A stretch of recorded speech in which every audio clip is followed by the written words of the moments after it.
What's up? Nothing, just talking about you. It's the internet. So I met my husband when I was 22 years old. He was totally different than anybody else I dated, and I barely even went on the first date with him. He broke all of my cardinal rules. He had leg tattoos. He said the word duh instead of the, and he showed up late to our first date. As if that wasn't bad enough, we argued the entire time. And to top it all off, I accidentally flashed him. Let me know if you want that story in the comments.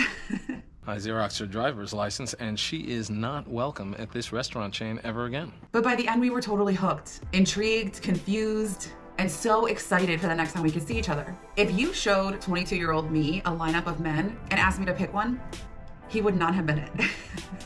13 years, 2 dogs, and 2 kids later, I'm grateful every day that I did not let my fear and limited vision of what I thought a soulmate would look like hold me back. In today's video, we're going to explore and dispel one belief that is clouding your vision of what your ideal partner looks like.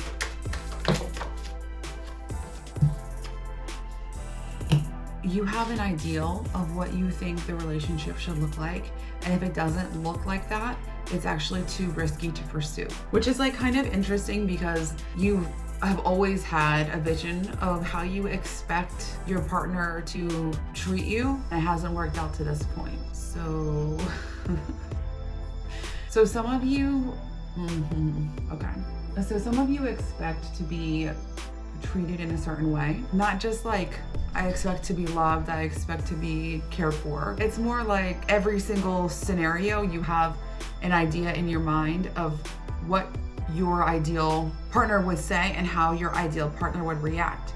And then inevitably, when the person that you're with doesn't meet that standard or that expectation, it's a threat to you. Rigidity in thought, rigidity in expectations. You have such strict standards for what you expect from your partner.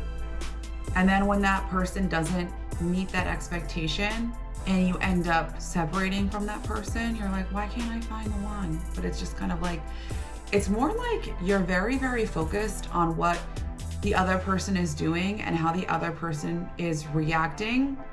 And you're not really focused at all on like how you're acting or reacting in the situation. If you went into a relationship and your partner was like, I expect you to act this way, I expect you to react this way, you'd be like, ew, this person's way too controlling.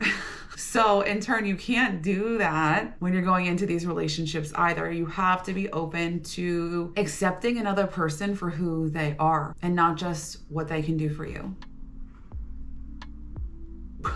Okay, let's see how we can move beyond this.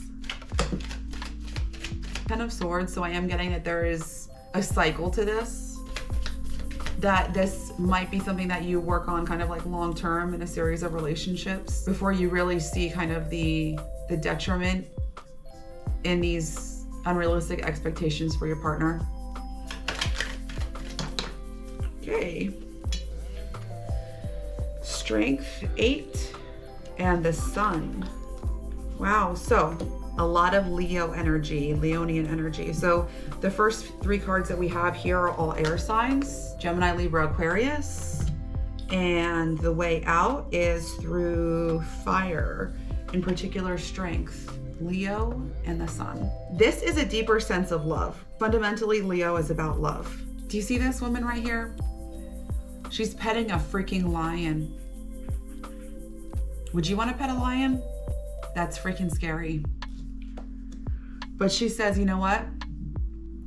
I trust myself enough, and I trust this person enough that I can handle this big love and that it's not going to hurt me.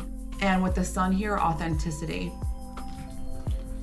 Shining your true self, being your authentic self. It's kind of like when you expect a certain type of behavior from a person in all these different areas, you're not leaving room for them to be there for you and love you and support you in their own way, in a way that's true to them. It's like it has to be true to you, you know? Like you will only accept love in the way that you're comfortable with. And like that's not a partnership. The cards are encouraging you to expand your idea of what you think is possible. Be open to receiving support from people in a way that they can give it most authentically to you. Yeah, this energy is putting fear first, is putting you first, and is putting ego first. Whereas this is putting love first, vulnerability first, trust first, partnership first. Are you ready? I literally did not know love when it bit me in the ass. If you feel like you might be the same way, check out that video. Whereas this, and know that you have the potential to tame this dragon. That's not even a dragon, it's a lion.